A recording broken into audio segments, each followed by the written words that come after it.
Hi friends, welcome to Rupalavanyeshwara Lahari channel. ఏంటి shock అయ్యారా? One day స్టోరీస్కి రూపా గారి వాయిస్ కథ వినిపించాలి, లహరి గారు వినిపిస్తున్నారు అని. ఏం చేస్తామండి, రూపాకి హెల్త్ బాగాలేదు, పాపం హాస్పిటల్లో ఉందంట. అందుకే నాకు పంపించి వాయిస్ పెట్టమంటే ఇంకా మీకోసం నేనే వాయిస్ పెడుతున్నాను. సో ఈ స్టోరీ కూడా మా మిగతా స్టోరీస్ లాగానే ఆదరించి అభిమానించి మీ లైక్స్, షేర్, సబ్స్క్రైబ్ ద్వారా మీ అభిమానాన్ని తెలియచేస్తారని ఆశిస్తూ ఇంకా స్టోరీలోకి వెళదాం. కిరణ్ ఎక్కడా? ఇంకా స్నానం కూడా చేయలేదా నువ్వు? ఒకవైపు పెళ్లి చూపులకి టైం అయిపోతూ ఉంటే ఇప్పుడేం పని పెట్టుకున్నావురా నువ్వు అంటూ సున్నితంగా కిరణ్ని కోప్పడుతుంది వాళ్ళమ్మ పద్మ. ఇంకా అరగంట టైం ఉంది కదవి, ఎందుకు అప్పుడే తొందరపడతావు? పేషెంట్ స్కాన్ రిపోర్ట్స్ చూస్తున్నా. అయినా నాది ఎంతసేపు? స్నానం చేసి ప్యాంటు చొక్కా తొడుక్కోవడమే కదా. నువ్వు వెళ్ళమ్మా, నేను వస్తాను అంటూ తన గదిలోకి వచ్చిన పద్మకి చెప్తాడు కిరణ్.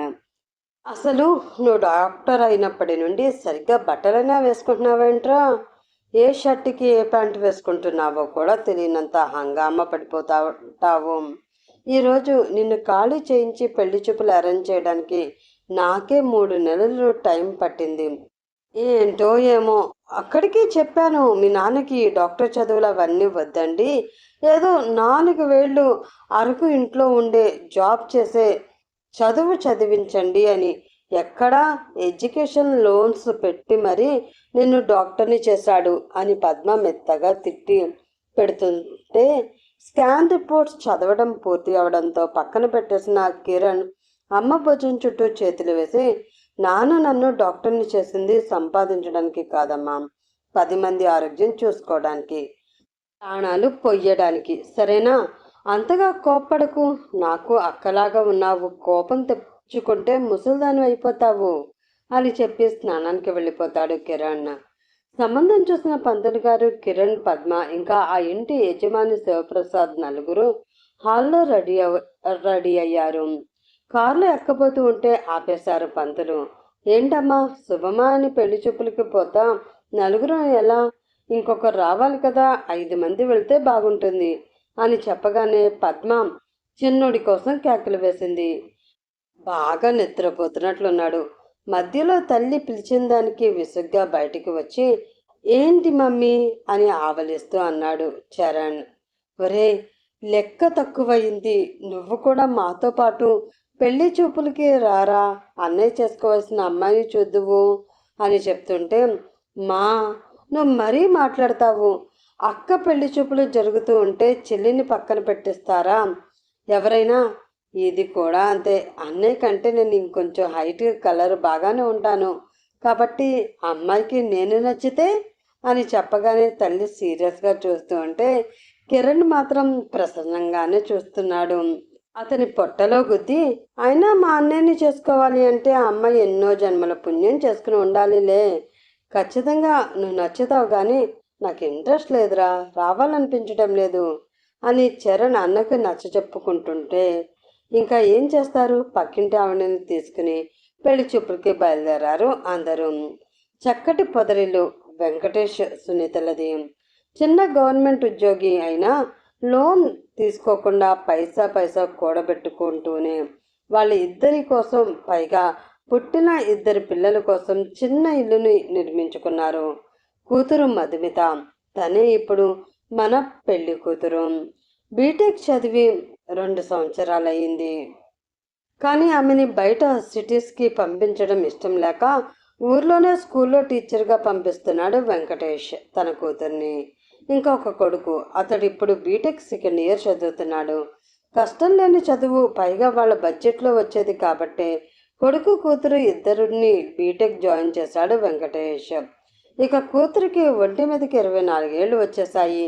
పెళ్లి చేసి ఒక మంచివాడి చేతుల్లో తనలాగే కేరింగ్గా చూసుకునే అతనికి చెప్పి పెళ్లి చేయాలి అని వెంకటేష్ ఆలోచన.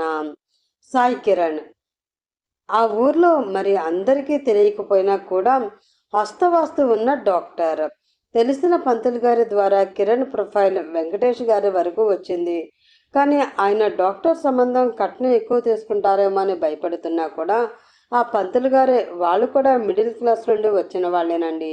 అమ్మాయి నచ్చితే వాళ్ళకి కట్న కానుకల మీద ఆశ లేదు అని చెప్పేసరికి మొదటి అడుగుగా పెళ్లి చూపులకి ఓకే చెప్పారు మధు.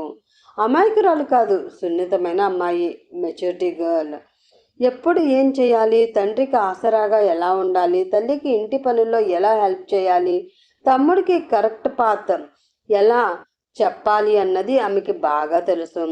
అందుకే ఇప్పుడు ఎక్కువ టెన్షన్ పడకుండా తనదైన స్టైల్లో సింపుల్గా పర్పుల్ కలర్లో చిన్న బోర్డర్ ఉన్న శారీ కట్టుకుని తనకున్న బంగారు నగల వరకు మాత్రమే పెట్టుకుంది. ఏ హడావిడి లేకుండా పెళ్లి చూపులకి. కిరణ్ కార్ ఇంటి ముందు ఆగగానే వెంకటేష్ హడావిడి పడుతూ అందరినీ లోపలికి ఆహ్వానించాడు. అందరూ ఎక్కడి వాళ్ళు అక్కడ కూర్చున్నాక ఆ మాట ఈ మాట మాట్లాడుకుంటుంటే కిరణ్ని ఫోటోలో కంటే రియల్గా ఇంకా సాఫ్ట్గా పద్ధతి అయిన వాడిలాగా కనిపించేసరికి కుదిరిపోతే బాగుండు అన్న ఫీలింగ్ వెంకటేష్ సునీతలకి కలిగింది. పంతులు గారు టైం చూసి ఇంకా అమ్మాయిని తీసుకురండి అని చెప్పగానే మధుమితని తీసుకువచ్చి వాళ్ళ ఎదురుగా కూర్చోబెట్టింది సునీత. మరి తెలుపు కాదు, అలా చామెన ఛాయ కాదు, గోధుమ పిండి రంగులో ఉన్న ఆమె నడుము వరకు ఉన్న జుట్టు, చేతికి సింపుల్గా మూడు మూడు గాజులు, ఆడంబరాలు లేకుండా రెడీ అయిన విధానం మధుని చూడగానే కిరణ్ స్టన్ అయిపోయాడు. అతడికి కావాల్సింది కూడా అలాంటి అమ్మాయి అనిపించడంతో సూటిగా మతిమిత వైపే తన చూపులు సారించాడు అతను. శివప్రసాద్, పద్మ వాళ్ళకి కూడా మధు బాగా నచ్చేసరికి మాట్లాడడానికి నాంచుతూ ఉంటే పంతులు గారి ఇద్దరి వైపు ఉన్న పేరెంట్స్ హావభావాలు అర్థం చేసుకుని ఇంకా చెప్పండి అయ్యా, చూస్తూ ఉంటే మీకు అబ్బాయి నచ్చాడు, ఇక వీళ్ళకి కూడా అమ్మాయి నచ్చింది, త్వరలో మాఘమాసం కూడా రాబోతుంది, అన్నీ ఓకే చేసుకుంటే గట్టిగా నెలలో పెళ్లి చేసేద్దాం అని ఆయనే ముందుకు నెట్టేసరికి పద్మనే ముందు మాకు అమ్మాయి నచ్చిందండి, చక్కగా చాలా సింపుల్గా ఉంది, మా అబ్బాయికి కరెక్ట్ జోడి, ఇక కట్న కానుకలంటే మేము కూడా అంత ఏమీ ఆశించడం లేదు, మీరు అమ్మాయికి గోల్డ్ పెట్టాలంటే పెట్టండి, నిశ్చితార్థం మీరు జరిపిస్తే పెళ్ళి మేము మనకి దగ్గర రేంజ్లో జరిపిస్తాము చెప్పింది. జనరల్గా ఇలాంటివి మగవారు మాట్లాడతారు, కానీ వాళ్ళు పైకి మాత్రమే అలా అంటారు, లోపల డెసిషన్స్ అన్నీ ఆడవాళ్ళు తీసుకుంటారు, ఎక్కువ తక్కువలో ఉంటే బయటికి చెప్పలేరు, కానీ తర్వాత సాధించుకుంటారు.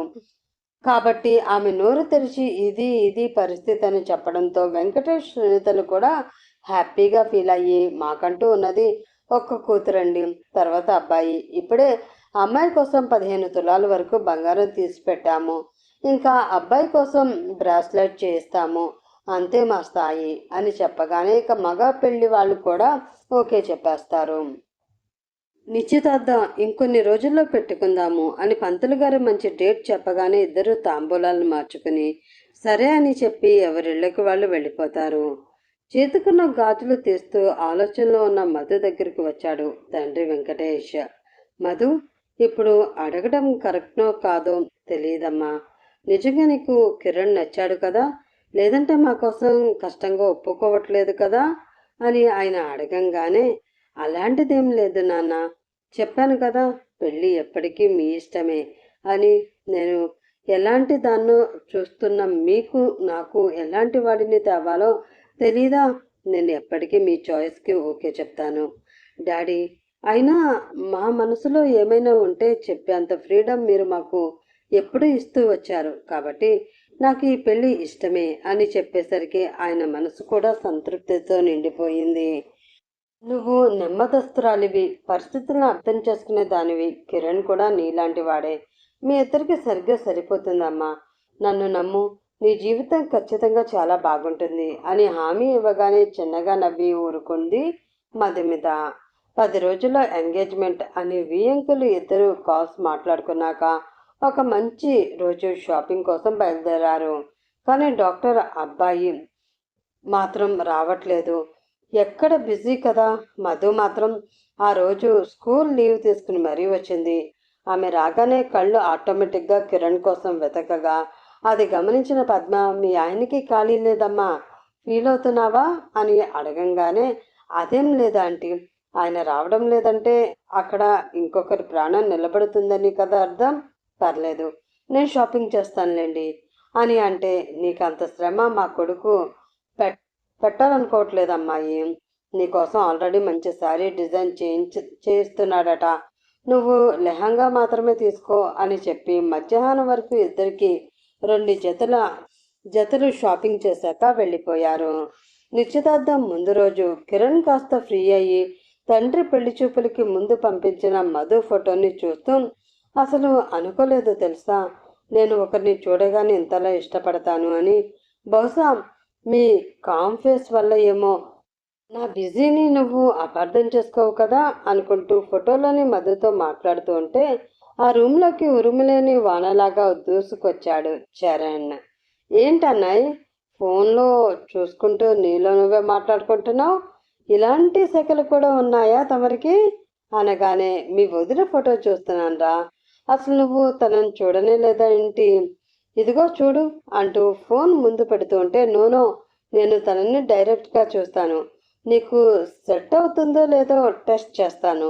పెళ్లిలో డైరెక్ట్గానే వదిన దర్శనం చేసుకుంటాను అన్నయ్య అని అనగానే సడన్గా ఎక్స్ప్రెషన్స్ చేంజ్ చేస్తూ, అదేంటి, రేపు నిశ్చితార్థానికి నువ్వు రావా అని కిరణ్ అడగంగానే, అన్నయ్య గారు, తమరికి తెలిసిందే కదా, నేను యుఎస్ఏ కంపెనీకి వాళ్ళ షిఫ్ట్స్లో వర్క్ చేస్తున్నానని. రేపు నాకు కొంచెం మానిటరింగ్ వర్క్ ఉంది, తల కూడా తిప్పే ప్రయత్నం చేయలేను. ఎంత రిక్వెస్ట్ చేశానో తెలుసా మా మేనేజర్ గాడిని, ఒరే రేపు మా అన్నయ్య ఎంగేజ్మెంట్, లీవ్ ఇవ్వరా అన్నా కూడా ఆన్లైన్లో వీడియో కాల్ చేయించుకుని చూడు అన్నాడు తప్ప లీవ్ ఇవ్వలేదు అని బేలమొహం వేసుకుని చెప్పాడు చరణ్. సీరియస్గా మారిపోతూ చెవి పిండేసి, కనీసం అన్నయ్య ఎంగేజ్మెంట్కి కూడా రానంత బిజీ అయిపోయాడు మన తమ్ముడు అని అనగానే, అలా అనకురా, నువ్వంటే నాకు ఎంత ఇష్టమో తెలీదా, నీకంటే నేనే ఎక్కువగా ఫీల్ అవుతున్నాను అని చెప్తూ, ఇంతకీ ఆ అమ్మాయిని చూసిన తర్వాత నీ ఫీలింగ్ ఏంటి అని కిరణ్ని కవ్విస్తూ ఉంటే, అతడు మాత్రం ఒక చూపులోనే మధు మీద పెంచుకున్న ప్రేమకి ఆ ఫీలింగ్ని తమ్ముడితో షేరింగ్ చేసుకున్నాడు. అబ్బబ్బబ్బబ్బా, గుండెకి కుట్లు వేసే డాక్టర్కి గుండె చిల్లు పడేలాగా చేసిందంటే ఆ అమ్మాయి ఎవరో నిజంగా గ్రేట్రా అని చరణ్ పొగుడుతూ ఉంటే, అందుకే చెప్పింది ఫోటో చూడమని అని కిరణ్ అంటున్నా కూడా, ఏం అవసరం లేదు, నేను డైరెక్ట్గానే చూస్తాను అనుకుంటూ ఉండగానే చరణ్ ఫోన్ లింక్ అయ్యింది. ఆ క్షణకాలంలోనే ఫోన్ లాక్ స్క్రీన్ పెట్టుకున్న కళ్ళు కనబడుతున్నాయి కిరణ్కి. అబ్బా, అమ్మాయి కళ్ళు చూస్తుంటే తమ్ముడు గారు కూడా ప్రేమలో ఉన్నట్లున్నారు. మరి మా మరదల్ని నాకనే చూపిస్తావా లేదా అని అడుగుతుంటే, అన్నయ్య అని కాసేపు సిగ్గుపడి అతడి మొహానికి సిగ్గునంతా రాసి, నిజంగానే లవ్రా, ఆల్మోస్ట్ 4-5 ఇయర్స్ నా గుండెలోనే పెట్టుకుని ప్రేమించాను తెలుసా, కానీ తనతో మాట్లాడడానికి ఏ రోజు ధైర్యం చాలలేదనుకో. అందుకే ఒకటి ఫిక్స్ అయ్యా, త్వరగా నువ్వు పెళ్లి చేసుకున్నావు అనుకో, మన ఇద్దరి ఏజ్ డిఫరెన్స్ నాకు పెద్ద మ్యాటర్ కాదు. వెంటనే ఒక 6 నెలలకి వాళ్ళ ఇంటికి వెళ్ళి డైరెక్ట్గా పెళ్లి ప్రపోజల్ పెట్టేస్తా. నాలాంటోడిని ఎవరు వద్దంటారు చెప్పు. ఆ అమ్మాయి ఎదురొచ్చి మరి నా మెడలో వరమాల వేసి వరిస్తుంది అని చెప్తూ ఉంటే అతడి ఎలిగేషన్స్కి నవ్వుకున్న కిరణ్ జుట్టు చెరుకుతూ, కన్ఫామ్ నిన్ను వరిస్తుందిలే. నీలాంటి కోతి పిల్లని ఇష్టపడాలంటే ఇంకో కోతి కాదు, ప్రశాంతమైన అమ్మాయి కావాలి అని కాసేపు ఇద్దరు మాట్లాడుకున్నాక, ఓకే అన్నయ్య, బాయ్, కొంచెం నిద్రపోయి కళలోకి ప్రేయస్ని ఆహ్వానించి ఎంజాయ్, నాకు షిఫ్ట్ టైమింగ్ అవుతుందని చెప్పి వెళ్ళిపోయాడు చరణ్. తనను తానే నవ్వుకుని నిజంగానే మధు ఊహల్లో తేలిపోయాడు కిరణ్. నెక్స్ట్ డే ఎంగేజ్మెంట్ ఊహించుకుంటూ వెంకటేష్, సునీత తమ అంతస్తుకు తగ్గట్టే మంచిగా చిన్న ఫంక్షన్ హాల్ బుక్ చేసి దగ్గర బంధువుల్ని మాత్రమే పిలిచారు. ఇద్దరు ఫస్ట్లో కుర్తా సెట్, కిరణ్ లెహంగాలో మధు మెరిసిపోతూ ఉంటే, నెక్స్ట్ అతను డిజైన్ చేయించిన ఆరెంజ్ కలర్ పట్టు సారీలో మధు ఇంకా అందంగా కనబడింది కిరణ్కి. దాంతో అతడి సెలక్షన్ తప్పు కాదు అని క్లియర్ అయిపోయి ఆమెకి అందరి ముందు రింగ్ పెట్టాక నీల్ డౌన్ చేసి ప్రపోజ్ చేశాడు. చిరునవ్వుతో ప్రశాంతమైన వదనంతో దాన్ని తిరిగి యాక్సెప్ట్ చేస్తూ కజిన్స్ గోల తట్టుకోలేక మధు కూడా I love you to Kiran గారు అంది. నిశ్చితార్థం దిగ్విజయంగా జరిగిపోయాక పంతులు గారు, అమ్మ 20 రోజుల్లో ఒక ముహూర్తము, 50 రోజులకి ఒక ముహూర్తము ఉంది వీళ్ళిద్దరు పేరు బలాల మీద అని చెప్పగానే 50 రోజులు అంటే నిశ్చితార్థం చేశాక అన్ని రోజులు ఉంచడం మంచిది కాదేమో, మీకేమీ అభ్యంతరం లేకపోతే 20 రోజుల ముహూర్తంకి ఓకే చెప్పేద్దామా అని శివప్రసాద్ పద్మలు అడిగేసరికి ఇంకా తాము కూడా చేసేదేముంది, కొనేటివి ఏమీ లేవు, బంగారం కొనేశారు, బట్టలు ఒకటే కదా అని తలలూపేశారు వెంకటేష్ సునీతలు. నెక్స్ట్ డే నుండి ఇద్దరిళ్లలో పసుపు కొట్టడం ప్రారంభమై ఆ తర్వాత వెడ్డింగ్ కార్డ్స్ ప్రింట్ చేయించడం, చీరలకి ఫంక్షన్ హాల్ కోసం తిరగడము, జ్యువెలరీ మ్యాచింగ్ చూసుకోవడము, ఇలా హడావిడి పడుతూ 20 రోజులు ఇట్టే గడిచిపోయాయి. చిన్న కొడుకు శనగపిండితో ఆమ్లెట్ వేయిస్తూ అంటే లగ్న పత్రిక ఉంది కాబట్టి నాన్ వెజ్ నాట్ అలౌడ్, అందుకే వేయిస్తూ ఆమ్లెట్తో పాటు తిట్లు కూడా వేడివేడిగా వడ్డించింది పద్మ చరణ్ కోసం. అమ్మా, చిన్నప్పుడు సరిగ్గా రాయకపోతే వీపు అరగదిద్ది మరీ హోంవర్క్ చేయించావే, పెద్దయ్యకి ఇంత బాధ్యతగా జాబ్ చేస్తుంటే ఎందుకు తిడుతున్నావు నువ్వు? అదేదో చిన్నప్పుడే కొట్టకపోయి ఉంటే చదువుకోకుండా ఇంట్లో ఆవారాగా ఉండేవాడిని.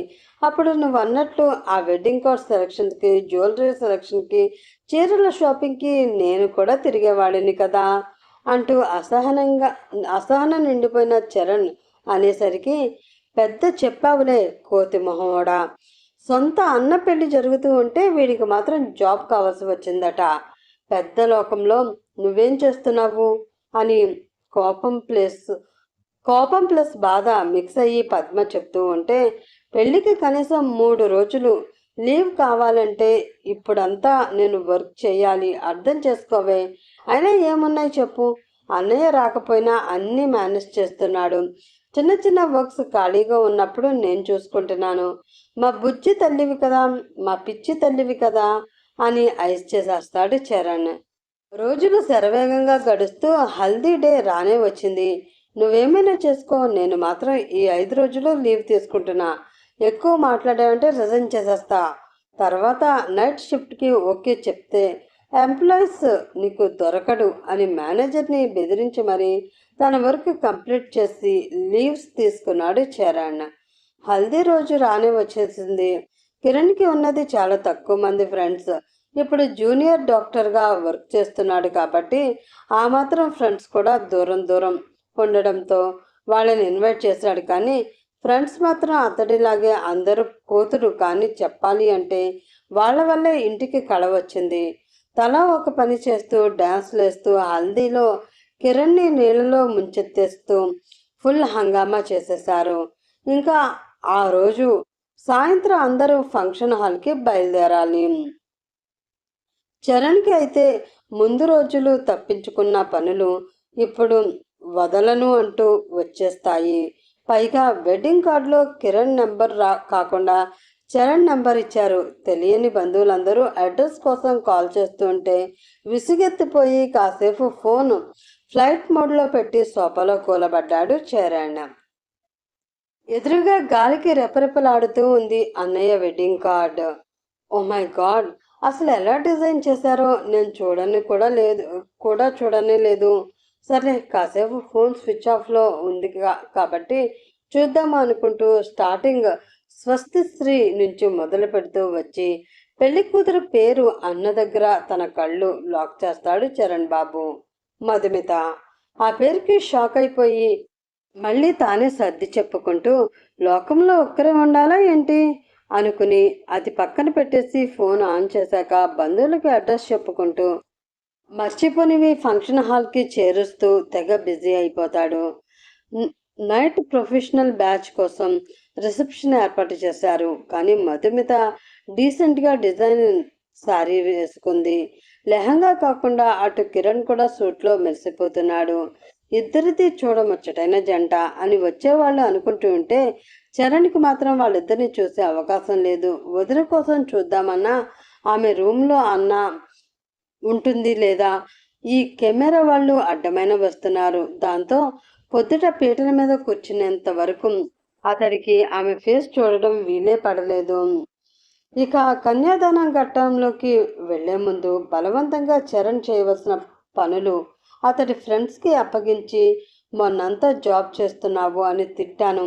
ఇప్పుడు అన్న పక్కన కూర్చోకపోతే ఎలారా అంటూ లాక్కొచ్చి మరీ దంపతులు ఇటు అటు కూర్చున్నాక కిరణ్ని వెనకగా కూర్చోబెట్టింది పద్మ. మధ్యలో అడ్డుతెర. ఒకరి తల మీద ఒకరు జీలకర్ర బెల్లం పెట్టుకున్నారు. టెన్షన్స్ అన్నీ వదిలేసి వదిన ఎలా ఉంటుంది అని ఆతృతగా ఎదురు చూస్తున్నాడు కిరణ్. అంతకంటే టెన్షన్గా వెయిట్ చేస్తున్నాడు మధు ఫేస్ చూడాలి అని. ఒక్కసారిగా అడ్డుతెర తప్పిపోగానే కిరణ్ కంటే ముందు చరణ్ని వంగి మధుమిత ఫేస్లోకి తొంగి చూసేసరికి ఆశ్చర్యపోయాడు. ఒక్క చొక్క కన్నీరు కళ్ళల్లో నుండి బయటికి కూడా వచ్చింది. కొన్ని సంవత్సరాల క్రితం బీటెక్ కాలేజ్ ర్యాగింగ్ చేసే గ్రూప్ దగ్గర మంచిగా చుడిదార్ వేసుకుని బ్యాగ్ తగిలించుకుని పద్ధతిగా ఒక్కతే వస్తుంది మధుమిత. ఆమెని చూసిన కొంతమంది సీనియర్స్ ప్రాంక్ చేయడానికి దగ్గరికి వెళ్ళి, ఏంటి పాప ఫస్ట్ ఇయర్ అని ఇంత పద్ధతిగా వచ్చావా? ఎలాగే ఇంకో 2 నెలల్లో నువ్వు ఎవరో ఒకరిని తగులుకుంటావు. ఆ తర్వాత కంప్లీట్ మీ వేషమే మారిపోతుంది. అదేదో ఆ నెల వేస్ట్ చేయకుండా మాకు అవకాశం ఇచ్చావు అంటే నిన్ను టెస్ట్ చేసి ఎవరికి సెట్ అవుతావో వాళ్ళకి బీటెక్లో ఉన్నన్ని రోజులు గర్ల్ ఫ్రెండ్గా ఉండవచ్చు అని ఎగతాళి చేస్తారు ఒక గ్రూప్ ఆమె చుట్టూ తిరుగుతూ. వాళ్ళ మాటలు చరణ్కి కూడా వినిపిస్తూ ఉంటే విసుగ్గా, వీళ్ళకి ఇంకేం పని ఉండదేమో, ర్యాగింగ్ అంటే సరదాగా చేయాలి కానీ ఇలాంటి వల్గర్ వర్డ్స్ మాట్లాడతారా అనుకుంటూ దగ్గరికి వెళ్లేలోపు, చాయిస్ నేను కూడా మీకు ఇస్తున్నాను. మన క్లాస్కి వచ్చే స్టాఫ్కి చెప్పాలా లేదా హెచ్ఓడికి చెప్పమంటారా? వాళ్ళిద్దరూ కాదు ప్రిన్సిపల్కి చెప్పమంటారా? చెప్పండి. మీరు ఎవరికి కంప్లైంట్ చేయమంటే వాళ్ళకి చేస్తాను అని ఏమాత్రం బెదరకుండా సమాధానం చెప్పేసరికి ఆమె ఏడుస్తుంది. సరదాగా ఏడిపించి హగ్ లాంటివి ఎక్స్పెక్ట్ చేసిన వాళ్ళు ప్రిన్సిపల్ సార్ అనగానే, వెళ్ళమ్మా పెద్ద జూనియర్వి, ముసలమ్మలాగా డైలాగులు వేస్తున్నావు అని పంపించంగానే ఇంకా ముందుకు వెళ్లకుండా అక్కడే ఆగిపోయి, వావ్ గ్రేవ్ గర్ల్, నాకు తెలిసి తనకు సిచ్యువేషన్ ఎలా హ్యాండిల్ చేయాలో బాగా వచ్చు అనుకున్నాడు మనసులో చరణ్. తెలియకుండానే ఆమె ఓ 2-3 సార్లు అతనికి ఎదురుపడేసరికి ఇంట్రెస్టింగ్ గర్ల్ అంటూ 4వసారి అతడే ఆమె వెనక్కి తిరిగి తన పేరు బ్రాంచ్ సంపాదించుకున్నాడు. కానీ ఇవన్నీ తెలియని మధుమిత మాత్రం ప్రశాంతంగా తన స్టడీస్ కంటిన్యూ చేసుకుంటూ ఎవరి జోలికి వెళ్లకుండా ఉంది. ఫస్ట్ ఇయర్ అప్పుడు, చరణ్ థర్డ్ ఇయర్. ఇప్పుడే చెప్తే భయపడుతుందేమో, పైగా సూర్యకాంతంలా ఉంది, టైం తీసుకుని నెక్స్ట్ ఇయర్ చెప్తాంలే అనుకున్నాడు. ఆమెని అబ్జర్వ్ చేస్తూ ఇంటి వరకు వెనక తిరుగుతూ దారిలో వచ్చే పిచ్చి పిచ్చి ఇవన్నీ ఆమె నుండి దూరం చేస్తూ కాపు కాశాడు. కానీ తెలియకుండానే ఆమె ఫేస్కి ఇద్దరు ఆపోజిట్ పోల్స్ అట్రాక్ట్ అన్న విధిలో మధుమితకి ఎప్పుడో పడిపోయాడు చరణ్. అది కాస్త లవ్గా మారింది. ఫైనల్ ఇయర్కి వెళ్ళాక చెప్దాం అనుకుంటే అంతలో తనకి ఇంటర్న్షిప్ ఆఫర్ రావడం, బెంగళూరు వెళ్ళిపోవడంతో ఆ ఛాన్స్ మిస్ అయ్యింది. కానీ ఫ్రెండ్స్తో ఎప్పటికప్పుడు మధు మూవ్స్ తెలుసుకుంటూనే ఉంటాడు. బీటెక్ అయిపోయాక ఎంటెక్ కోసం వేరే యూనివర్సిటీలో సీట్ వచ్చింది. లవ్ కోసం కెరియర్ స్పాయిల్ చేసుకునే అంత పిచ్చోడు కాదు కాబట్టి ఎక్కడికి పోతుందిలే, ఇంటి అడ్రస్ కూడా తెలుసు, మంచి జాబ్ తెచ్చుకుని వెళ్ళి పెళ్లి ప్రపోజల్ పెడతాం, ప్రేమ కంటే మన రాష్ట్రంలో పెళ్లికి వెయిట్ ఎక్కువ కదా అనే ఊహతో ఎంటెక్ చేసి యుఎస్ వేస్ట్ కంపెనీలో జాబ్ తెచ్చుకుని ఇంట్లో సెటిల్ అయ్యాడు. ఆనాటి కథలన్నీ కళ్ళ ముందుకు మెదిలేసరికి కన్నీరు కారిపోయి అవి తుడుచుకుని చూసేలోపు కిరణ్ మధుమిత మెడలో 3 ముళ్ళు వేస్తున్నాడు. ఆమె మొహంలో మరీ ఓవర్ ఎగ్జైట్మెంట్ లేదు, కానీ సంతోషం మాత్రం తొంగి చూస్తుంది. కిరణ్లో ఆనందం అయితే ఇంకా చెప్పనక్కర్లేదు. చిన్నప్పుడు కొంచెం ఫైనాన్షియల్గా సిచ్యువేషన్ బాగోలేనప్పుడు తను కావాలని ఉంది అన్నయ్య, తను వద్దనుకుని కూడా 2టి అమౌంట్ కలిపి తమ్ముడు కోసం తెమ్మని చెప్పేవాడు. ఏనాడు తన విలాసాలకి కానీ ట్రిప్స్కి కానీ ఎంజాయ్మెంట్స్కి కానీ దూరంగానే ఉండి కష్టపడి తండ్రి ప్రతి పైసాకి న్యాయం చేసేవాడు. మొదటిగా ఇష్టపడింది మధుమితని. అలాంటిది తమ్ముడు ఆమెని అంతకు ముందే ప్రేమించాడని తెలిస్తే ఎంత గిల్టీగా ఉంటుంది ముగ్గురికి. అందుకే ఆ క్షణమే ఆమె మీద పెంచుకున్న 5 ఏళ్ల ప్రేమ గుండెల్లోనే సమాధి చేసేశాడు చరణ్. తలంబ్రాలు అయిపోగానే పద్మ చరణ్ చెవి దగ్గరికి వచ్చి, ఎలా ఉందిరా వదిన, ఇప్పుడు తీరికబడింది కదా నీకు, చెప్పు, అన్నయ్యకి పర్ఫెక్ట్ కదా అని అడుగుతుంటే, మేడ్ ఫర్ ఈచ్ అదర్ అమ్మా అని చెప్పి ఇక ఆ స్టేజ్ మీద ఉండలేక క్యాటరింగ్ వైపు వెళ్ళిపోయాడు. ఫ్యామిలీ ఫోటోల్లో తప్ప ఇంకొక ఫోటో తీసుకోవడానికి కూడా అతడు స్టేజ్ ఎక్కలేదు. ఇటు మధుకి కూడా తన భర్తకి ఒక తమ్ముడు ఉన్నాడు అని తెలుసు, కానీ అతన్ని ఎప్పుడూ చూడలేదు ఆమె. ఇక ఈ హడావిడిలో పట్టించుకోలేదు. ఎంగేజ్మెంట్ అప్పుడు అడిగితే వర్క్ ఉందని మాత్రమే చెప్పాడు. గృహప్రవేశ వ్రతం అన్నీ అయిపోయాక తీరుబడిగా కూర్చున్నారు శివప్రసాద్ గారే. మధు ఎదురుగా ఉన్నా కూడా తల వంచుకుని కూర్చున్న కొడుకుని చూపిస్తూ, చూసావమ్మా, వీడు నువ్వు రాగానే ఎంత సైలెంట్ అయిపోయాడో, ఇతనే నీ మరిది చరణ్ అని చెప్పగానే మధు నవ్వుతూ చూస్తుంటే, కిరణ్ మాత్రం, నీకు అమ్మాయిలంటే సిగ్గు ఎప్పటి నుండిరా అని అడిగేసరికి అతి కష్టం మీద తలెత్తాడు చరణ్. అతన్ని చూసి, మీరు పలానా కాలేజీలో బీటెక్ చేశారు కదా సాయి చరణ్ అని మధు గుర్తుపెట్టేసరికి చిన్నగా నవ్వి ఊరుకుంటాడు అతను. ఓ, నీకు తెలుసా అమ్మా అని పద్మ అడిగితే, నేను కూడా అదే కాలేజీలో చదివాను అత్తయ్య. సాయి చరణ్ సీనియర్, పేరు నేను స్పోర్ట్స్ బోర్డులో చాలాసార్లు చూశాను అని చెప్తూ ఉంటే ఆమెకు కూడా తను తెలుసునని జస్ట్ స్మైల్ ఇచ్చి, మా నాకు వర్క్ ఉంది అంటూ రూమ్లోకి వెళ్ళిపోతాడు చరణ్. ఆ రోజు ఆ ఇంట్లోనే ఉండి నెక్స్ట్ డే అందరూ వెంకటేష్ ఇంటికి బయలుదేరతారు.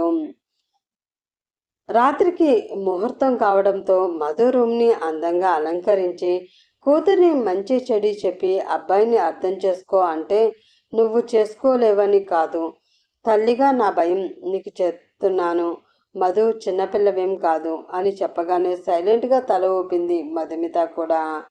ఫస్ట్ నైట్ రూమ్లో బెడ్ మీద పడుకొని ఫోన్ చూసుకుంటున్న కిరణ్ మధు రావడంతో అది పక్కన పెట్టి ఆమెను ఆహ్వానించాడు. గ్లాసు పాలు చెరిసకం పంచుకున్నాక ఆమెని తన పక్కన కూర్చోబెట్టి నుదుటి మీద కిస్ చేస్తూ, you made my life complete అని అతను చెప్పిన వర్డ్ మధు మైండ్లో స్టిక్ అయిపోయాయి. భుజం మీద ఉన్న చెయ్యి కాస్త నడుము మీదకి వేస్తూ, నీకు ఇష్టమే కదా అని అతను అడగడంతో ఇంకొక మెట్టు అతడి మీద గౌరవం పెంచేసుకుంది మధు పాప. 3 రోజుల నుండి సరిగ్గా నిద్రలేదు. ఆమె మొహంలో అలసట స్పష్టంగా కనబడుతూ ఉంటే, ముహూర్తం పెట్టారు కదా, జరగాలని ఏం లేదు, నువ్వు కంఫర్ట్గా ఉన్నప్పుడే మన ప్రైవేట్ స్టార్ట్ చేద్దాం, కానీ అప్పటి వరకు క్లోజ్గా ఉందాం అని చెప్పి ఆ రాత్రికి మధుని ఎలాంటి ఇబ్బంది పెట్టకుండా కేవలం హత్తుకొని పడుకున్నాడు కిరణ్. ఇద్దరు మెచ్యూర్ కాబట్టి వాళ్ళ రూమ్ చూసి అరిచేంత గలాట ఎవరి అమ్మలు చేయలేదు. ఓ 10 రోజులు, సరే 16వ నాళ్ళ పండగ అత్తింటికి పుట్టింటికి తిరగడంతోనే కిరణ్ మధు బాగా అలసిపోయారు. ఆ తర్వాత కిరణ్ కూడా ఫుల్ బిజీ అయిపోతే మధు కోసం పద్మ జాబ్ కంటిన్యూ చేయమని చెప్పింది. పర్వాలేదు అత్తయ్య, ఇంకొన్ని రోజులు ఉంటానులేండి, ఆ తర్వాత అవసరం అనిపిస్తే జాయిన్ అవుతాను. ఎన్ని రోజులు ఇద్దరు కొడుకుల్ని చేసి పెట్టి మీరు అలసిపోయారు కదా, కొన్ని రోజులు నేను మీకు చేసి పెడతాను, అందులో తప్పేముంది అని చెప్పగానే కోడలి ఆలోచనలకి ఆ అత్త దిష్టి తీసి, అబ్బా, కోడలు వస్తుంది అనుకుంటే నిజంగా కూతురేవే వచ్చావు కదా తల్లి అని మెటికలు విరిచింది. రోజు హాల్లోకి వచ్చి డ్యాన్స్లేసి అమ్మా నాన్నని నవ్వించి నాన్నతో 4 తిట్లు తినే చరణ్ మధు వచ్చాక కంప్లీట్గా సైలెంట్ అయిపోయాడు. ఓ రోజు తమ బెడ్రూమ్లో పద్మ శివప్రసాద్తో చిన్న కొడుకు కోసం మాట్లాడుతుంది.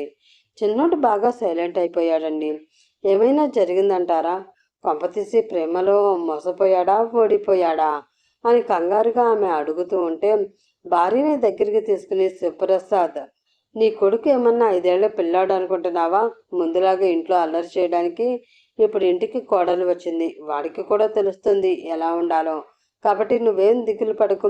కుదిరితే వచ్చే సంవత్సరంలో మధు లాంటి మంచి అమ్మాయిని చూసి వాడికి కూడా పెళ్లి చేసేద్దాంలే అని ఆయన చెప్పగానే అంతే అంటారా? ఉండండి, నైట్ షిఫ్ట్, మళ్ళీ నిద్ర వస్తుంది, టీ పెట్టలేదంటాడు.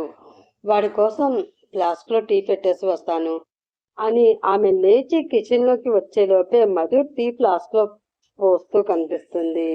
అదేంటమ్మా, నువ్వు ఇంకా పడుకోలేదా? పెద్దోడు రాలేదా అని పద్మ అడుగుతూ ఉంటే, ఆయన ఫ్రెష్ అవుతున్నారు అత్తయ్య. ఈలోపు చరణ్ కోసం మీరు రోజు టీ పెడతారు కదా, ఈరోజు మర్చిపోయినట్లున్నారు. మళ్ళీ తనకి షిఫ్ట్ మధ్యలో ఇబ్బంది అవుతుందేమో, మీరు వెళ్ళండిలే, ఈ ఫ్లాస్క్ని నేను అతనికి గదిలో పెట్టేస్తాను అని చెప్పగానే సరేమా అంటూ ఆవిడ కూడా లోపలికి వెళ్ళిపోయి భర్తతో అదే విషయం షేర్ చేసుకుని కోడల కోసం తెగ సంతోషపడి నిద్రలోకి జారుకుంటుంది.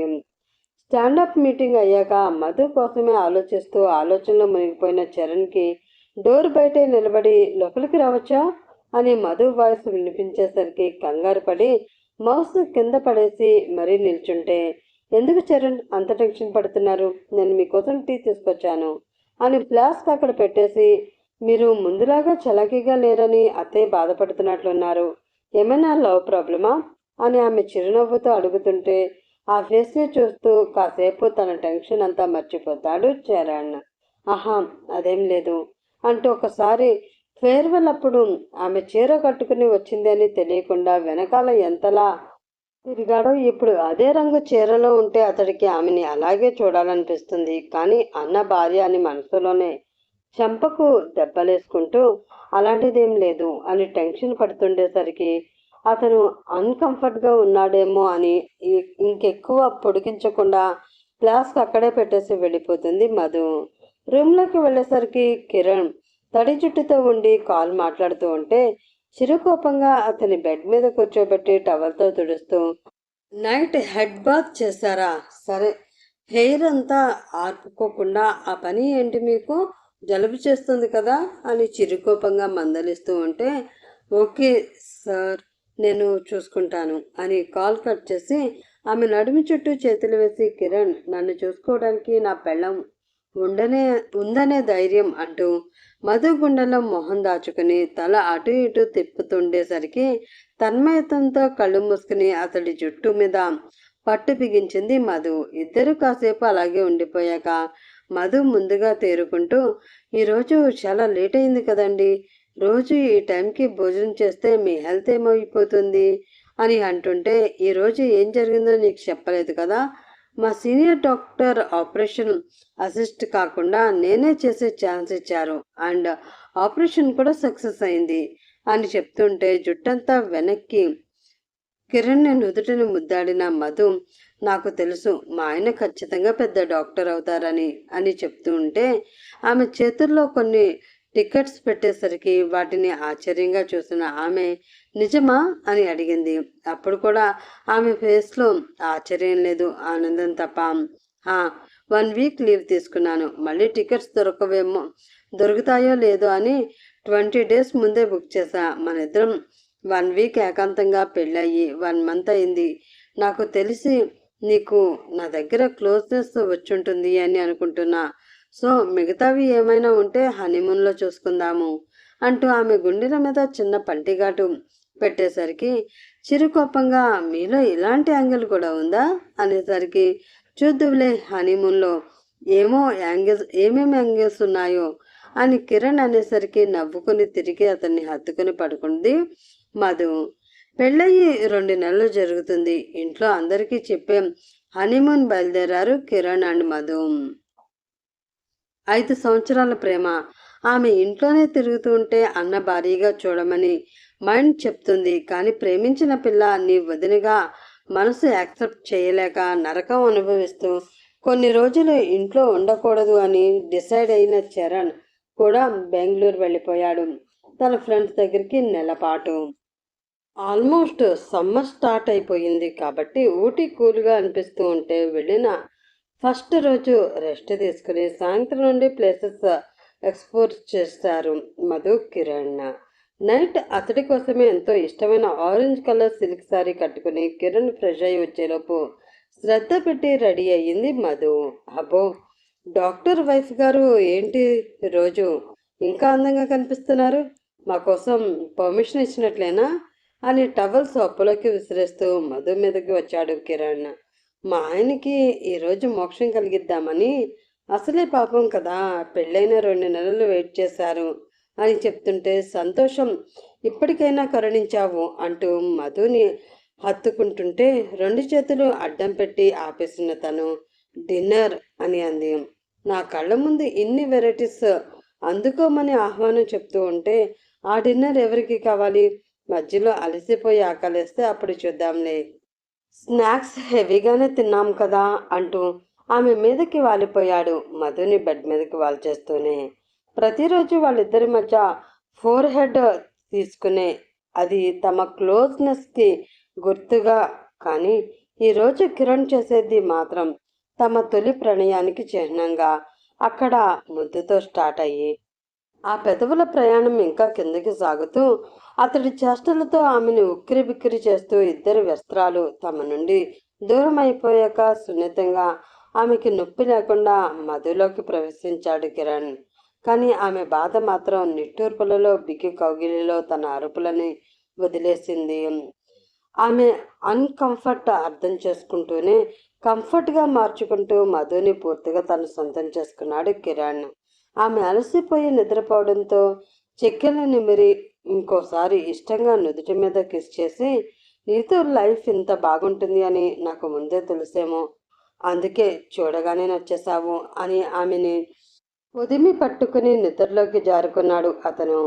ఊటీలో ఉన్న వారం రోజులు పగలు మొత్తం ప్లేసెస్ విజిట్ చేయడం, రాత్రి తమ సామ్రాజ్యంలోకి గాలి కూడా దూరనంత చొరవగా మధుని ఉక్కిరి బిక్కిరి చేయడమే కిరణ్ పని. వెకేషన్ నుండి తిరిగి వచ్చేసరికి కొడుకు కోడలు మొహాల్లో తెలియని గ్లో కనబడుతుండేసరికి సంతోషించింది పద్మ. వాళ్ళు ఇంకా పూర్తిగా సెట్ అయిపోయారు అని. అప్పటికే చరణ్ బెంగళూరు వెళ్ళిపోయి 20 రోజులు కావడంతో హఠాత్తుగా ఏడుస్తూ కాల్ చేసింది పద్మ. మా ఏంటి మా, కొన్ని రోజులైనా నన్ను బయట ఉండనివ్వవా అని విసుక్కున్నాడు చరణ్. ఫోన్ స్పీకర్లో ఉండడంతో తను మాట్లాడుతూ, అలా కాదు చరణ్ గారు, మీకోసం నిజంగా అత్తయ్య చాలా బెంగ పెట్టుకున్నారు. ఏ కూర చేసినా ఇది చిన్నోడికి నచ్చదు, ఈ కూర చిన్నోడు ఇష్టంగానే తినేవాడు అని అంటూ ఒక్కొక్కసారి మీ గదిలోకి వెళ్ళి చాలాసేపు కూర్చుంటున్నారు. తన కోసమైనా మీరు రావచ్చు కదా అని మధు అడిగేసరికి ఇంకా అటువైపు ఆన్సర్ ఏమవుతుంది? సో సైలెంట్గా రేపు బయలుదేరి వచ్చేస్తాను అని చెప్పి కాల్ కట్ చేసి 2 చేతులతో జుట్టు పీక్కున్నాడు చరణ్ బాబు. పద్మ, థ్యాంక్స్ అమ్మా. చదువుల కోసం పెద్దోడు వేరే ఊరికి పోలేదు, కానీ చిన్నోడు మాత్రం 2 ఏళ్ళు దూరంగా ఉన్నాడు. నిజంగా నా మొక్కులన్నీ దేవుడు విన్నాడేమో. వాడికి పర్మనెంట్ వర్క్ ఫ్రమ్ హోమ్ ఇచ్చి మంచి పని చేసి నా కళ్ళెదుటే ఉండేలాగా చేశాడు అని చెప్తూ ఉంటే, మీ కొడుకు ఎప్పుడు మీ కళ్ళ ముందే ఉంటారులేండి అత్తయ్య అని చెప్పి వంట పనిలో మునిగిపోయింది మధు. రోజులు ఫాస్ట్గా గడుస్తున్నాయి. ఎండాకాలం పోయి స్ప్రింగ్ సీజన్ కూడా వచ్చేసింది. ఈసారి కిరణ్ బాబు కేరళకి టికెట్స్ తీశాడు ఇద్దరి కోసం. అత్తయ్య మావయ్య గారికి ఒంట్లో బాగలేదట. కిరణ్ గారు జ్వరం వచ్చినట్లు ఉందట. మనము ఈ టైంలో వెళ్ళడం అవసరమా అని ఆమె అంటున్నంతలోనే పద్మ రూమ్లోకి వస్తూ, మామూలు జ్వరం వెళ్ళమ్మా, తగ్గిపోతుంది, ఇంజెక్షన్స్ చేయించుకుంటే. ఇప్పుడు కాకపోతే ఇంకెప్పుడు తిరుగుతారు? రేపు మీకు ఒక పిల్లవాడు పుడితే వాడిని చూసుకోవడానికి సరిపోతుంది. పైగా వాడికి ఫ్యూచర్లో ఖాళీ దొరుకుతుందో లేదో కూడా చెప్పలేము. అందుకే ఇప్పుడే వెళ్ళేసి రండి అని చెప్పగానే కన్ను కొట్టిన కిరణ్ ఇద్దరి కోసం మున్నార్కి టికెట్స్ బుక్ చేసేస్తాడు. తమ వీధుల్లో కానీ బంధువుల్లో కానీ కిరణ్ మధు ఇద్దరూ చూడముచ్చటైన జంట, అన్యోన్యంగా ఉన్నారు అని పొగుడుకోవడంతో పద్మ మనసు నిండిపోయి ఇక చిన్న కొడుకు కోసం పెళ్లి కూతుర్ల వేట మొదలు పెడుతుంది. మున్నార్కి వెళ్ళే 4 రోజుల ముందు తన పీరియడ్స్ మిస్ అయిపోయాయని టెన్షన్గా, ప్లేస్ ప్రెగ్నెన్సీ పాజిటివ్ వస్తుందేమో అన్న ఎగ్జైట్మెంట్ మొదటిసారి మొహంలో చూపిస్తూ గదిలో ఉండిపోతుంది మధు. ఆమె కోసమే ఆ రోజు మధ్యాహ్నం టైం కుదుర్చుకుని మరీ లంచ్కి వచ్చాడు కిరణ్. పద్మ కనిపిస్తుంది తప్ప మధు కనిపించకపోవడంతో మా తనేది అని అడుగుతూ ఉంటే ఏమోరా పొద్దుటి నుంచి కిందకి రాలేదు, టిఫిన్ చేసి వెళ్ళింది అంతే, బహుశా డేట్ వచ్చిందేమో అందుకే రెస్ట్ తీసుకుంటుంది అనుకుంటుంది అనగానే కిరణ్ చాక్లెట్ ఆర్డర్ చేసి ఫుడ్ ఆమె కోసమే పైకి తీసుకువెళ్తాడు. కానీ రివర్స్లో మధు టెన్షన్ పడుతూ ఉంటే ఏమైంది అనుకుంటూ ఆమె దగ్గరికి వెళ్ళి కూర్చుని ఏంటి మధు టెన్షన్గా ఉన్నావు, ఏం జరిగింది, అత్తయ్య మావయ్య బాగానే ఉన్నారు కదా అని అతను అడుగుతుండేసరికి ఆనందం అణుచుకోలేక కిరణ్ని హక్ చేసుకుని తన గుప్పెట్లో దాచిన కిడ్ అతడికి చూపిస్తుంది. నిజమా అన్న షాక్లో కాసేపు ఆనందంతో ఉక్కిరిబిక్కిరి అయిపోయాడు. కిరణ్ కూడా ఆనంద బాష్పాలు అతడి ప్రమేయం లేకుండానే వచ్చేస్తున్నాయి.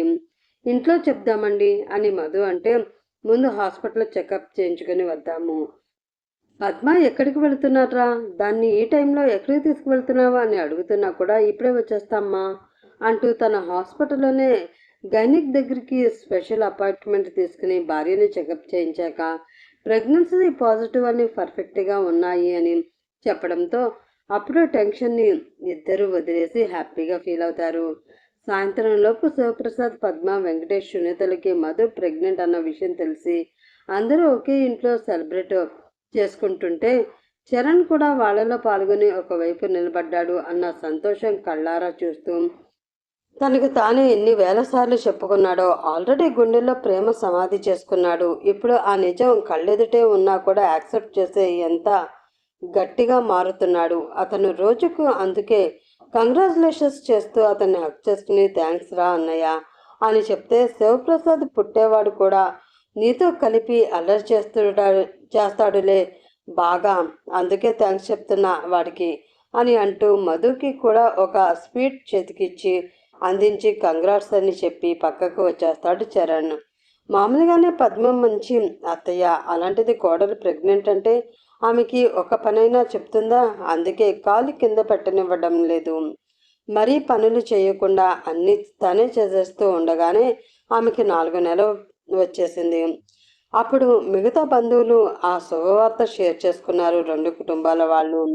కిరణ్కి ప్రతిరోజు మధు బీపీ చెక్ చేయడం, హార్ట్ బీట్ చెక్ చేయడం, అప్పుడప్పుడు హెచ్బి లెవెల్స్ చూడడం ఇవే పనిగా సరిపోతుంటే ఆమె మాత్రం చిరుకోపంగా డాక్టర్ని చేసుకుంటే ప్రతిరోజు ఇదొక గోల అండ్ బెనిఫిట్ కూడా లేండి, ఎందుకీ అబ్బాయి పుడుతుందంటారా అమ్మాయి పుడుతుందంటారా అని ఆమె అడిగితే ఎవరైనా నాకు ఓకే అని ఆమె నుదుటిన ముద్దాడి చాలా రోజుల నుండి వచ్చిన గ్యాప్ని స్మూత్గానే ఇష్టంగా ఆమె బాగుంది అని తెలిసాకే తనలో కలుపుకున్నాడు మధుని.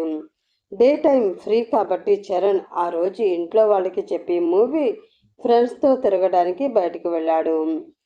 ఇంపార్టెంట్ వర్క్ సర్జరీ ఏమీ లేదు కాబట్టి కిరణ్ ఇంట్లోనే ఉండి మమ్మీ రేపు తమ్ముడు బర్త్డే వస్తుంది కదా, వాడి కోసం వాడి డ్రీమ్ బైక్ కొనాలనుకుంటున్నాను, దానికోసం వాడి ప్రూఫ్స్ కొన్ని కావాలి అని చెప్తుంటే ఎంత ఉంటుంది పెద్దోడా ఆ బండి అని అడుగుతాడు శివప్రసాద్. 2 లక్షల పైన ఉంటుంది నాన్న, అయినా నేను వాడి బర్త్డేకి తీపించడానికి కొన్ని రోజుల నుండి డబ్బులు సేవ్ చేస్తున్నానులే అని చెప్పి భార్య ఫేస్ చూడగానే ఆమె కూడా హ్యాపీగా ఉందని తెలిసాక నేను వాడి రూమ్లో నుండి తీసుకువస్తాలే, ఆధార్ అవి కావాలి, ఈరోజు అడ్వాన్స్ ముందే పే చేస్తా, ఈరోజు డెలివరీ అయ్యి ఉంటుంది, నేను తీసుకొచ్చి సర్ప్రైజ్ చేస్తానంటూ చరణ్ రూమ్లోకి వెళ్తాడు కిరణ్. చిందర వందరగా ఉన్న రూమ్ని చూసి గాడిద, ఇంత ఏజ్ వచ్చినా రూమ్ని నీట్గా పెట్టుకోవడం రాదు అంటూ బెడ్ అంతా తానే సర్దేసి డస్క్లన్నీ చూశాక ఆధార్ ఎవరు సెంటర్ టేబుల్ మీద పెట్టుకుని కూర్చున్నారు అన్న వాస్తవం గుర్తొచ్చి చరణ్ కబోర్డ్ ఓపెన్ చేస్తాడు. అందులో నుండి పాస్పోర్ట్, ఆధార్ కార్డ్ కంటే ముందు ఇంకో కవర్ కిరణ్ పాదాల దగ్గర పడుతుంది. ఏంటా ఇది ఏదో బుక్ లాగా ఉందే అని దాన్ని తీసి బెడ్ మీద పెట్టే లోపు అందులో ఉన్న ఫొటోస్, డైరీ అన్నీ బయటపడిపోతాయి. బెడ్ మీద చూస్తే అవన్నీ మధు ఫొటోస్. వీడి దగ్గర మధు ఫొటోస్ అని ముందు డోర్ క్లోజ్ చేసి వచ్చి ఒక్కొక్కటిగా చూస్తుంటే ఆమె బీటెక్ జాయిన్ అయిన ఇయర్ నుండి లాస్ట్ ఇయర్ వరకు ఇంటి దగ్గర కాకుండా వెళ్ళిన గుడి, వర్క్ చేస్తున్న ప్లేస్, కాలేజీ, స్కూల్స్ ఫొటోస్ అన్ని అయితే చాలానే ఉన్నాయి. అవన్నీ చూసి ఆశ్చర్యపోతాడు కిరణ్. కానీ వెంటనే ఒక కొలిక్కి రాకుండా కవర్లో డైరీ ఉండడంతో తమ్ముడికి డైరీ రాసే అలవాటు లేదని గుర్తుండి కూడా దాన్ని ఓపెన్ చేస్తే అందులో మొత్తం పదాలు మధు గురించే. నిన్ను మొదటిసారి చూడగానే అట్రాక్ట్ అయిపోయాను. అర్థం చేసుకునే అమ్మాయిలాగానే ఉన్నావు. నాలాంటి ఎక్స్ట్రావర్డ్ నీలాంటి ఇంట్రోవర్డ్ని కరెక్ట్ అంటూ మధు కోసం తమ్ముడు చాలా కవితలని రాసేసరికి అన్నయ్య నిజంగా షాక్ అయిపోయాడు. అతడు ఆమె కోసం ఎలా పరితపించేవాడు, ఇద్దరి మధ్య దూరం ఎలా వచ్చింది, జాబ్ వచ్చాక అతను అదే ఊర్లో ఉండిపోవడం, ఆమెను అప్పుడప్పుడు అబ్జర్వ్ చేయడం, ఇక మన ఊరే కదా ఎక్కడికి పోతుంది అని లైట్ తీసుకోవడం, ఆమె స్కూల్కి వెళ్ళేటప్పుడు కూడా ఫాలో అవ్వడం, ఇవన్నీ ప్రతి ఒక్క లైన్ రాశాడు చరణ్ ఆ డైరీలో. ఇంకా చివరిగా మధు, నేను నిన్ను ఎప్పుడూ వదిలేయలేదు మధు, ఇక్కడికి వచ్చా కదా ఎప్పుడైనా చూసుకోవచ్చు అని లైట్ తీసుకున్నాను. కానీ ఆలోపే మా అన్నయ్యతో పెళ్లి ఫిక్స్ అయ్యింది. ఇక్కడ అన్నయ్య పెళ్లి ఫిక్స్ అయ్యింది కాబట్టి పెళ్లి కూతురు నువ్వని తెలియని నేను వర్క్ హడావిడిలో పడి పెళ్లికి ముందే ఆ విషయం తెలుసుకోవడం మర్చిపోయాను. But it's okay. దేవుడు ఎవరు ముడిపెట్టి ఉంటారు వాళ్ళకే పెళ్ళిళ్ళు జరుగుతాయి. అన్నయ్య నీ మెడలో తాళి కట్టిన మరుక్షణం నా గుండెలో నీ మీద ఫీలింగ్స్ అన్నీ సమాధి చేసిస్తాను. మీ ఇద్దరు హ్యాపీగా ఉండాలి, వాడు నిన్ను సంతోషంగా చూసుకుంటాడు అని నాకు తెలుసు. బట్ ఈ విషయం నాలోనే ఉంటుంది కాబట్టి ఎవరికి ఎలాంటి గిల్టీ ఫీలింగ్ రాదు. కుదిరితే నేనే అబ్రాడ్ వెళ్ళిపోవడం ఏదో ఒకటి చెయ్యాలి. బట్ నీ లైఫ్కి మాత్రమే ఎప్పుడూ అడ్డురాను. నువ్వు మా అన్నయ్య సంతోషంగా ఉండాలి. ఇక ఈ డైరీ తెరిచే సాహసం కూడా నేను చెయ్యలేను అని చివరి పేజీలో రాసి సైన్ చేసి పెట్టాడు చరణ్. పెళ్లి చూపుల రోజే వాడు వచ్చుంటే ఇంత జరిగేది కాదేమో. నాది ఒక్కరోజు ఫీలింగ్, కానీ వాడిది 5 సంవత్సరాల ప్రేమ. నేను పక్కకి తప్పుకొని మీ ఇద్దరికి పెళ్లి చేసుంటే వాడిని కాదురా. ఎన్నిసార్లు అడిగాను నిన్ను ఆ అమ్మాయి ఫోటో చూడు అని, కానీ నువ్వే మొండికేశావు అని అంటూ చెంపల మీదకి జారిన కన్నీళ్లు తుడుచుకొని తమ్ముడికి కాల్ చేశాడు. హలో చెప్పరా అన్నయ్య, ఈ టైంలో కాల్ చేసావేంటి, హాస్పిటల్కి వెళ్ళలేదా అని ఐమాక్స్లో మూవీ సౌండ్కి ఒక చెవిలో చెయ్యి అడ్డు పెట్టుకుని కిరణ్తో మాట్లాడుతున్నాడు చరణ్. ఎక్కడున్నావురా అని అతను వేరే ఏం మాట్లాడకుండా డైరెక్ట్గా అడిగేసరికి లొకేషన్ చెప్పి ఏంటి ప్రాబ్లం, ఏమైనా మాట్లాడాలా అని చరణ్ అడుగుతున్నా కూడా వినకుండా కాల్ కట్ చేసి తన బైక్ మీద లొకేషన్కి స్టార్ట్ అయ్యాడు కిరణ్.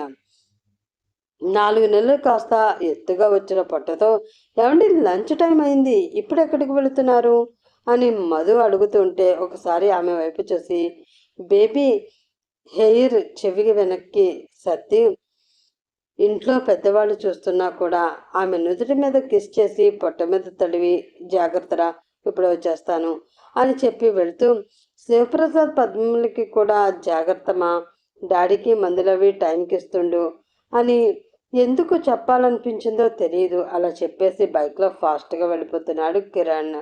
భోజనం టైంలో వెళుతున్నాడు అంటే ఏదో అర్జెంట్ సర్జరీ పడుంటుంది, నువ్వు రావే మళ్ళీ లేట్గా తింటే అరగదు అని పద్మ పిలుస్తున్నా లేదత్తయ్య ఆయన హాస్పిటల్కి వెళ్ళలేదు, బైక్ మీద ఎక్కడికో వెళ్ళారు అని గుమ్మం వైపే చూస్తూ మధు చెప్తూ ఉంటే ఏమోలే వచ్చేస్తాడు, నువ్వు తిందువురా నీకు వడ్డిస్తాను అని మధుని తీసుకువచ్చేటప్పుడు చూస్తుంది. ఆమె కాళ్ళకి మెట్టులు లేకపోవడం. ఏమైంది, మెట్లు తీసేసావు అని పద్మ అడిగితే నేను తీయలేదు అత్తయ్య, 2 వారాల నుండి కొంచెం దురదలు పెడుతున్నాయి, బాగా ఇన్ని రోజులు రాసుకున్నాను కానీ రాత్రి అసలు గోకలేకపోయాం, ఆయనే ఏదో క్రీమ్ తెచ్చి ఇప్పటికి అని మెట్టులు తీసి క్రీమ్ రాశారు అని చెప్తుంటే అవునా, అసలు ఒక్కొక్కసారి ప్రెగ్నెన్సీలో ఒక్కొక్కలాగా అనిపిస్తుందిలే, అందరికీ ఒకేలా ఉండాలని ఏమీ లేదులే, మీకోసం మామిడికాయ చింతనం చేశా తిందువురా అని చెప్పి కోడలికి దగ్గరుండి అన్నీ వడ్డించింది పద్మ. బైక్ స్టార్ట్ చేసి థియేటర్కి వెళుతున్న దారిలో మొత్తం కిరణ్ ఆలోచనలన్నీ చరణ్ మధు కోసం తీసిన ఫోటోలు, ఆమె కోసం రాసిన కవితలు, మాట్లాడిన మాటలు మైండ్లో తిరుగుతూ ఉంటే ఎదురుగా వస్తున్న షేర్ ఆటో గుద్దేస్తాడు. ఆ ఆటో ఎంటీగానే ఉంది. కానీ చరణ్‌ని హెల్మెట్ లేదు. అది వస్తున్న ఫోర్స్‌కి ఆలోచనలో ఉన్న కిరణ్ హ్యాండిల్ చేయలేక పక్కకి పడిపోతాడు. పడడంతోటే తలకి తగిలేసరికి రక్తం గాయం లేకుండానే బయటికి వస్తుంది. ముక్కులో నుండి, చెవుల్లో నుండి. క్షణాల్లో జనాలు గుమ్మగూడడం, కిరణ్‌ని హాస్పిటల్‌లో జాయిన్ చేయడం. అతడు సైడ్‌కి పడ్డాడు కాబట్టి జేబులో ఉన్న మొబైల్‌కి ఏం కాలేదు. మూవీ అయిపోవడంతో థియేటర్ నుండి బయటకు వచ్చిన చరణ్ వీడెందుకు అంత సడన్గా ఫోన్ చేస్తే ఎక్కడున్నావని అడిగాడని అతనికి కాల్ చేస్తే అన్నీ ఉన్న దగ్గరే ఫోన్ కూడా ఉండడంతో దాన్ని తీసి నర్స్ పిలవడంతో ఎవరు అని సీరియస్గా అంటే ఈ ఫోన్ గల వ్యక్తికి యాక్సిడెంట్ అయ్యి పలానా హాస్పిటల్లో జాయిన్ చేశారు. ఎవరో ఒకరికి కాల్ చేద్దామంటే ఫోన్ పాస్వర్డ్ మాకు రావడం లేదు, అర్జెంటుగా రండి అని చెప్పగానే ఇంకా చరణ్ ఆగ మేఘాల మీద బయలుదేరతాడు హాస్పిటల్కి. అతడు వచ్చేసరికి డాక్టర్స్ చేతులెత్తేసిన పరిస్థితి. తలలో బలమైన నర్వ్స్ కట్ అయిపోయింది. సర్జరీ చేసే వీలు కూడా లేదు. So we will lose him అని చెప్పగానే కిరణ్ కోసం చరణ్ డాక్టర్స్ కాళ్ళు పట్టుకున్నాడు. ప్లీజ్ సార్ ఏదో ఒకటి చేయండి సార్ అని. అతడి ఫోన్ నుండి కిరణ్ వర్క్ చేసే హాస్పిటల్ డాక్టర్స్ని కూడా రప్పించినా కూడా వాళ్ళు చేతులెత్తేశారు. ఒక్క 0.1% ఛాన్స్ ఉన్నా కూడా మేము మనిషిని పోగొట్టే వాళ్ళమా, బట్ ఇట్స్ హ్యాపెండ్ అని చెప్పగానే ప్రాణం కొట్టుకులాడుతున్న అన్న దగ్గరికి గుండెను చేతుల్లో పట్టుకుని వెళ్ళాడు చరణ్. అతడు రావడంతోటే కొన ఊపిరి ఉన్న కిరణ్ తమ్ముడి చేయి పట్టుకుని మాట స్పష్టంగా రాకపోయినా కూడా మధుని ప్రేమించావా? ఎందుకు నా దగ్గర చెప్పలేదు? నే పోతే అమ్మ నాన్నని చూసుకో, మధుని వదలకు, జాగ్రత్త అని కిరణ్ ముద్దగా మాట్లాడుతుండగానే మెయిన్స్ అన్ని బీఫ్ సౌండ్తో ఆగిపోయాయి. చరణ్ అన్న చేతిని పట్టుకుని విడిచేసరికి అతడి కాళ్ళ కింద భూమి కంపించిపోయింది. ఒకవైపు అన్న చనిపోయాడన్న నిజాన్ని యాక్సెప్ట్ చేయాలా, ఇంకోవైపు తన ప్రేమ విషయం బయటపడింది అని టెన్షన్ పడాలో అర్థం కాక కళ్ళు తెరుచుకుని ఉన్న కిరణ్ ఫేస్ చూస్తూనే అలాగే గడిపేశాడు. డాక్టర్ వచ్చి సారీ సార్, వి లాస్ట్ హిమ్ అని చెప్పగానే ఈ లోకంలోకి వస్తూ కళ్ళకి స్వేచ్ఛనిస్తూనే తెరుచుకున్న కిరణ్ కళ్ళు మూసేశాడు చరణ్. దిక్కులు పెక్కటేలా అరవాలనిపించింది అతనికి. కానీ అతను వీక్ అయిపోతే ఇంటి దగ్గర తన కోసం ఎదురు చూస్తున్న 3 ప్రాణాలు, ఇప్పుడిప్పుడే ఊపిరి పోసుకుంటున్న చిన్న ప్రాణం ఏమైపోతుందని గుండె రాయిలా చేసుకుని ఫోన్ చేసి చెప్పడం కరెక్ట్ కాదని అంబులెన్స్లో అతనే ఇంటికి వెళ్ళాడు.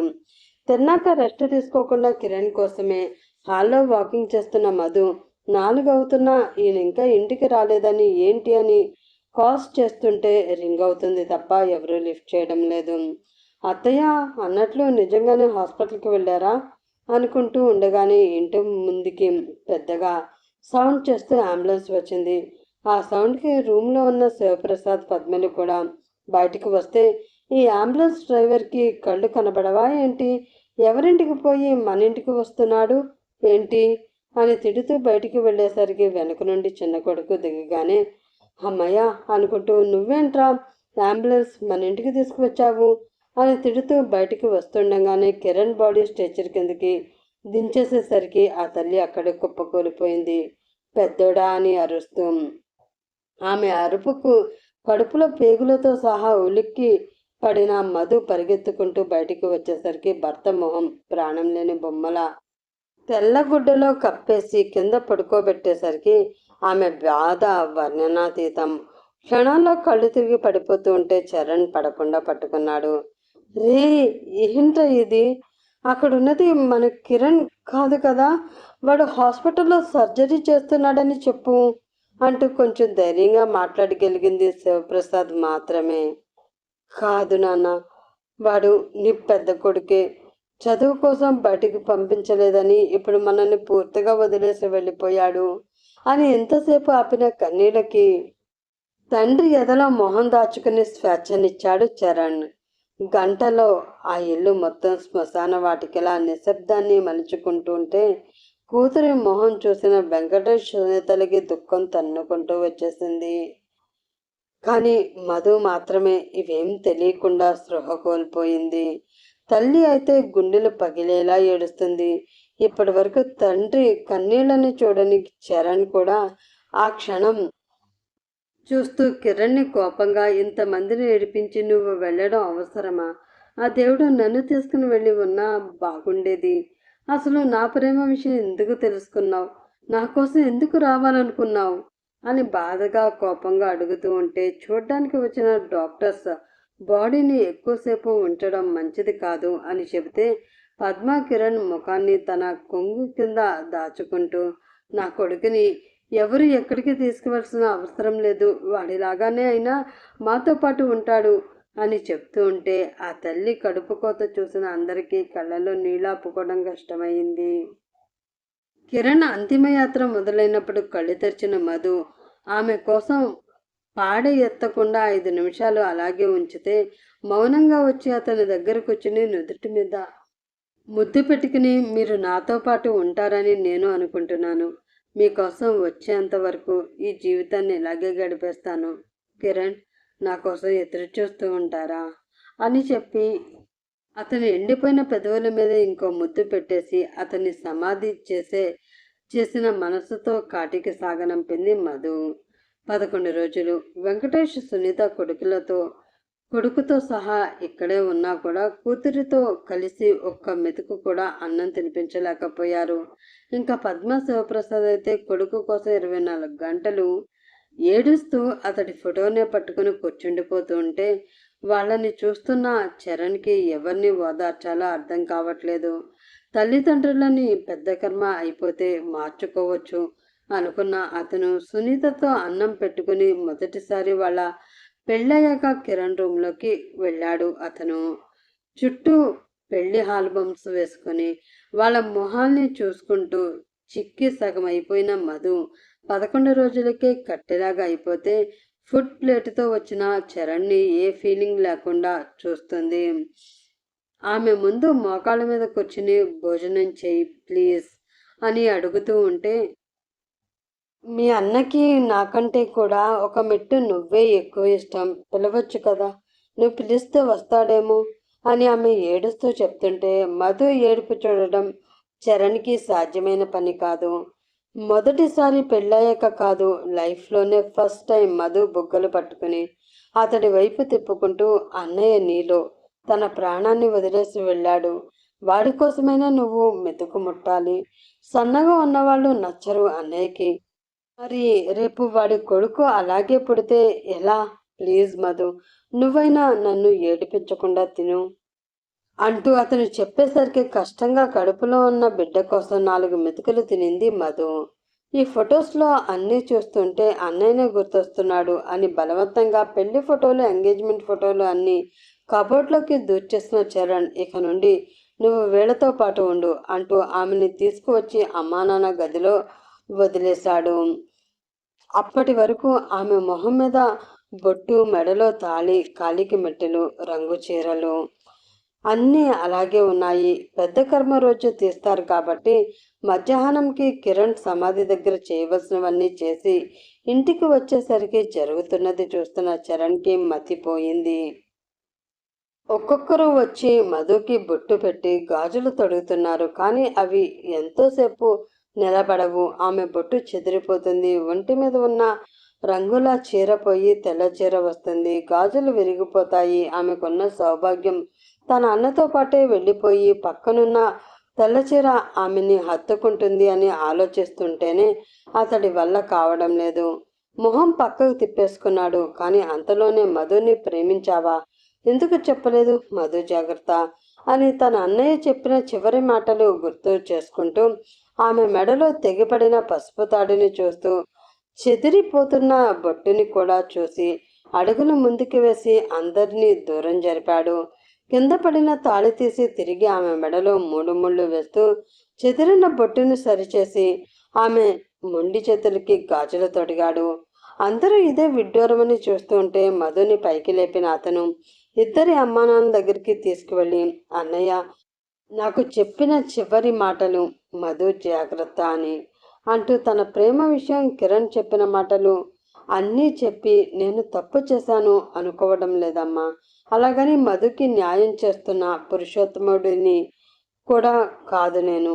అన్నయ్య సంతోషం మీకోసం తను మీ ముందు విధవరాలుగా తిరగకూడదు. నేను ప్రేమించిన అమ్మాయి సంతోషంగా సౌభాగ్యంగా నిండు నూరేళ్ళు ఉన్నారు కాబట్టి పెళ్లి చేసుకున్నాను తప్ప అమ్మ అని పద్మగారి బుగ్గలు పట్టుకుని అడిగేసరికి ఆ క్షణంలో ఆమెకి ఎలా రియాక్ట్ అవ్వాలో తెలియకపోతే శివప్రసాద్ గారే కొడుకు ప్రేమని అర్థం చేసుకుంటూ పెద్ద కొడుకు చిన్న కొడుకు మీద వదిలేసిన బాధ్యతని తెలుసుకుని తప్పేం లేదు.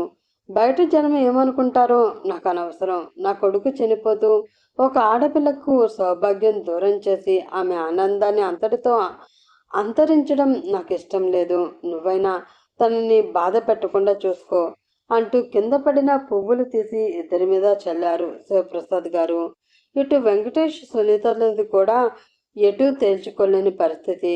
ఒకవైపు కూతురు సౌభాగ్యం తిరిగి వచ్చినందుకు సంతోషపడాలా, లేదా ఇలాంటి సమయంలో ఆ భర్త తమ్ముడే తనని పెళ్లి చేసుకున్నాడు అని భయపడాలా అని ఆలోచిస్తున్నా కూడా ఎవరి ఒపీనియన్స్ తనకి కాబట్టలేదు. కాబట్టి చరణ్ మధుని లోపలికి తీసుకువెళ్ళిపోయాడు. నువ్వు నమ్మినా నమ్మకపోయినా నీపై చెడు ఉద్దేశం ఉండి నిన్ను నీ మెడలో తాళి కట్టలేదు మధు అంటూ బెడ్ మీద పరిచిన ఫొటోస్ ఆ రోజు చూడగానే చరణ్కి తన విషయం అన్నకి ఎలా తెలిసిందో అర్థమైపోతే ఈరోజు అవే ప్రూఫ్స్ యూజ్ చేసి నేను 5 సంవత్సరాలుగా ప్రేమించాను, కానీ అన్నయ్యతో నీ పెళ్ళైన తర్వాత నీ లైఫ్లోకి నేను ఎలాంటి అడ్డు కావాలనుకోవడం లేదు అని కిరణ్ తనతో చివరిగా మాట్లాడిన మాటలన్నీ చెప్పాక అన్నయ్య కోసం నీ బాధ్యత తీసుకుంటున్నాను అనుకో. అంతేకాని నీ మీద ప్రేమ ఉంది కాబట్టి ఈ అవకాశాన్ని నేను వాడుకోవడం లేదు మధు. నేను ప్రేమించిన అమ్మాయి సంతోషంగా ఉండాలనుకున్నాను తప్ప వేరే ఏ చెడు ఉద్దేశమూ లేదు అని చెబుతూ నువ్వు సంతోషంగా ఉంటే అంతే చాలు. ఈ పెళ్లి చేసుకుంది కనీసం నీ మీద చెయ్యి వేయడానికి కూడా కాదు, నువ్వు పసుపు కుంకాలతో సౌభాగ్యంగా ఉండడానికి మాత్రమే అంటూ ఆమె ముందే కింద కూర్చుని మధు ఒళ్ళో తలపెట్టుకుని ఆమె కడుపు మీద చెయ్యి వేసి నీ మధుకి అన్నీ ఇచ్చాను సంతోషమైన అన్నయ్య అని అడగంగానే కడుపులో బిడ్డ కిక్కిచ్చాడు. మధు తన భర్త తమ్ముడిని భర్తగా ఎప్పటి వరకు యాక్సెప్ట్ చేస్తుందో వాళ్ళ ముందు జీవితంలో తెలుస్తుంది. కానీ మధు ఏం చేసిందంటే అతడి ప్రేమని అర్థం చేసుకుని కిరణ్ జ్ఞాపకాలు తమ మదిలోనే ఉంచుకొని తన కడుపులో ఉన్న బిడ్డని ఇద్దరూ బిడ్డగా భావించి చరణ్తో ఒక ఫ్రెండ్గా మాత్రమే ఎప్పటికీ అతనితో క్లోజ్గా మూవ్ అవుతూ ఆ ఇంటికి వారసునిచ్చి అత్తమామను చూసుకుంటూ అలాగే గడిపేసింది. చరణ్ కూడా ప్రేమించాను, పెళ్లి చేసుకున్నాను, ఆ అమ్మాయి మనసు కావాలి, శరీరం కావాలి, ఇలాంటి ఆలోచన లేకుండా అమ్మా నాన్నని చూసుకుంటూ అన్నయ్య బిడ్డని తన బిడ్డగా మార్చుకుంటూ తను ప్రేమించిన అమ్మాయిని తన జీవితంలో సంతోషంగా చూసుకుంటూ ఈ జన్మకి ఇంతే అనుకున్నాడు. ప్రతి పెళ్ళి 100 ఏళ్ళు ఉండాలి అని లేదు, ప్రతి ప్రేమ శృంగారంతోనే ముగిసిపోవాలి అని లేదు. ప్రేమంటే శరీరాలు కాదు, మనసుల ఆలింగనం. సాయి కిరణ్ని కోల్పోయిన బాధని ఎవరు భర్తీ చేయలేరు, కానీ అతను వదిలి వెళ్ళిన ప్రేమ బాధ్యత కుటుంబాన్ని మాత్రం సాయి చరణ్ తన భుజాలపై మోసాడు. మధుమిత తన కొడుకులో ప్రతిరోజు సాయి కిరణ్ని చూసుకుంటూ బ్రతికింది. సాయి చరణ్ మాత్రం ఆ బిడ్డలో తన అన్న జ్ఞాపకాలను చూసుకుంటూ ఎప్పుడు తండ్రి స్థానాన్ని లాక్కోవాలని కాదు, ఒక అండగా నిలవాలని మాత్రమే కోరుకున్నాడు. కాలం ఇద్దరి గాయాలను పూర్తిగా మానకపోయినా ఆ గాయాలతోనే కలిసి జీవించడం నేర్పింది. సమాప్తం.